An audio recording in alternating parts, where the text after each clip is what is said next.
Hello friends, आप सभी को मेरा नमस्ते और मेरा नाम सोनाली सिंह है।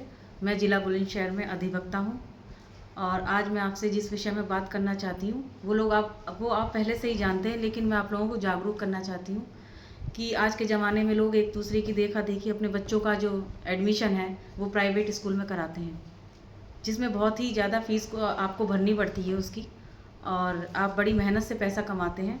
लेकिन क्या आप जानते हैं कि जो आप फ़ीस बच्चे की भर रहे हैं बड़ी मेहनत से पैसा कमा के, तो क्या आपके बच्चे का भविष्य आप बना रहे हैं या बिगाड़ रहे हैं?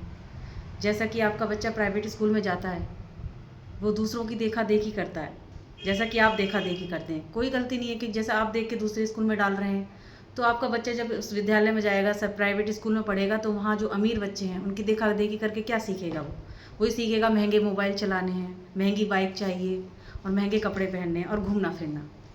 ये आप सभी जानते हैं। अब वो आपसे डिमांड करेगा कि मुझे महंगे सामान चाहिए, तो आप क्या करेंगे? नहीं दिला पाएंगे। तो वो क्या करेगा? आपके घर में चोरी करेगा, आपको परेशान करेगा कि सब बच्चे ऐसा करते हैं, हमें भी चाहिए। चलो इन सब बातों को एक तरफ रख भी दिया जाए। आप बड़ी मेहनत से अपने बच्चों को इंटर पास करा लेंगे, ठीक है। उसके बाद क्या होगा? आप कहाँ एडमिशन करवाएंगे? इंजीनियरिंग में करवाएंगे या फिर आप उसको डॉक्टर बनाना चाहेंगे? क्या आप उसकी फ़ीस भर पाएंगे? नहीं भर पाएंगे। तब उस समय आपका बच्चा ना तो सरकारी स्कूल का रह जाएगा, सरकारी नौकरी की तैयारी कर पाएगा, और ना ही उसके बाद क्या कहते हैं वो डॉक्टर इंजीनियर बन पाएगा। वो ऐसे रास्ते पे जाकर खड़ा हो जाएगा। तो मैं आप लोगों से यही कहना चाहती हूँ कि आप अपने बच्चों को ऐसी देखा देखी एडमिशन ना करवाएं। आप अपनी जेब के हिसाब से, अपने बजट के हिसाब से अपने बच्चों का जो एडमिशन है वह सरकारी स्कूल में कराएं। सरकार ने इतने अच्छे अच्छे विद्यालय खोले हैं, प्राइमरी स्कूल खोला है, इंटर कॉलेज खोला है, तो उसमें आप अपने बच्चों को पढ़ाएंगे तो उसमें कोई फ़ीस नहीं जाती, ठीक है। आपके बच्चा जो, आपकी मातृभाषा जो है हिंदी है, हमारी मातृभाषा क्या है? हमारी मातृभाषा हिंदी है, जिसमें हम हर चीज़ को, हर विषय को आसानी से पढ़ सकते हैं। उसके अलग से ट्यूशन लगाने की किसी टीचर की आवश्यकता नहीं होती। कुछ विषय तो ऐसे होते हैं जैसे इतिहास भूगोल है, हम बात करते हैं आपस की बोलचाल की भाषा में, तो हमें याद हो जाता है।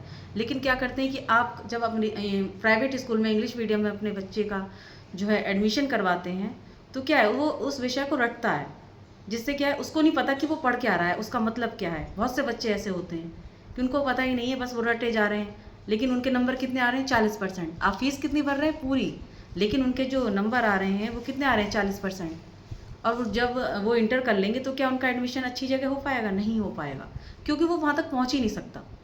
जो बेचारा रट रट के पढ़ रहा है, उसको समझ में नहीं आ रहा, वो सब विषयों में पीछे रह जाएगा।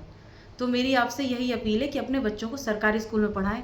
जितनी आप फीस जो देंगे सरकारी स्कूल, मतलब प्राइवेट स्कूल में, सरकारी स्कूल में उसका 1/4 हिस्सा भी आपको खर्च नहीं करना पड़ेगा। अगर आपको लगता है कि आपके बच्चों को और अच्छे से पढ़ाना है तो आप सरकारी में डालिए, और क्या कहते हैं उनके ट्यूशन लगवा दीजिए अच्छी तरीके से बच्चा पढ़ पाएगा, ध्यान देगा। और प्राइवेट स्कूल में बच्चा क्या करेगा? कुछ दिन बाद वो ऐसे लोगों के बीच में रहेगा जो बड़े मतलब हाई क्लास हैं, उनके साथ रहेगा, तो वो आपको अपने माता पिता कहने में भी शर्माएगा, और उसके जिम्मेदार आपका बच्चा नहीं होगा, आप स्वयं होंगे। वो कुछ बना नहीं, उसके बाद भी आप उनको शर्म आएगी कि ये मेरे मम्मी पापा हैं, मैं इनको बताऊं कि हाँ ये इनको इंट्रोडक्शन दूं। वो शर्म आएगा इस चीज़ से, तो उसके जिम्मेदार वो नहीं होंगे, आप होंगे। और देखिए, मैं जो हूँ इस जगह, मैं एडवोकेट हूँ, तो क्या आपको क्या लगता है, मेरे माँ बाप जो हैं, मेरे पिता आयकर अधिकारी हैं, इनकम टैक्स ऑफिसर, मेरे जो ताऊ जी हैं वो एई हैं BSNL में, और मेरी ताई जी भी बहुत अच्छे पोस्ट पे हैं। सभी हमारे परिवार में सरकारी नौकरी पे हैं। तो हमारे माँ बाप ने, सब ने हम लोगों को प्राइवेट स्कूल में नहीं पढ़वाया। क्या कि वो सक्षम नहीं थे, वो जानते थे कि सरकारी स्कूल में ही पढ़ के हमारे बच्चे आगे बढ़ सकते हैं।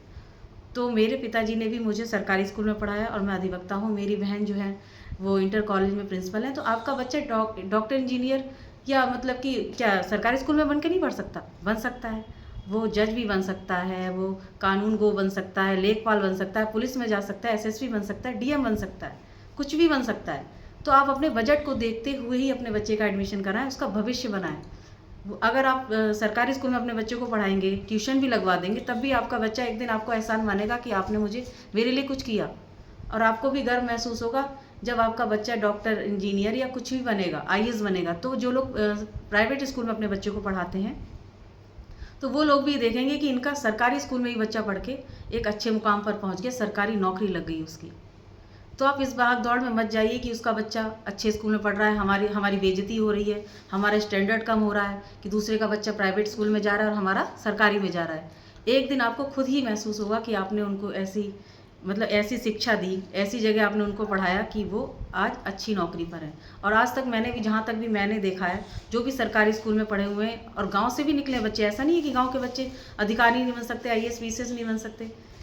सब जगह के बच्चे मतलब कोई सी भी नौकरी को प्राप्त कर सकते हैं, लेकिन उसका जो रास्ता है वो उसी तरीके का होना चाहिए जिससे कि बच्चों को अच्छे से समझ में आए। हमारा उद्देश्य ये नहीं कि सीबीएसई के बच्चे, जो इंग्लिश मीडियम के बच्चे हैं, वो पढ़ने में सही नहीं है, लेकिन इंसान को अपनी हैसियत के हिसाब से, कि आप अपना मतलब सारे काम छोड़ के, मतलब अपने सारी सुविधाओं को छोड़ के अपने बच्चे के लिए पैसा जमा करते हैं, बड़ी बड़ी महंगी फीसें जमा करते हैं, लेकिन उसके बाद भी आपका कोई निष्कर्ष नहीं निकलता, आपका बच्चा किसी काम का भी नहीं रहता। तो यही जागरूक करना है कि आप प्राइमरी स्कूल में, इंटर कॉलेज में, सरकारी में उनका एडमिशन करवाएं। और आप इस वीडियो को ज़्यादा से ज़्यादा शेयर करें ताकि लोग जागरूक हों और अपने बच्चे का भविष्य उनके हाथ में है।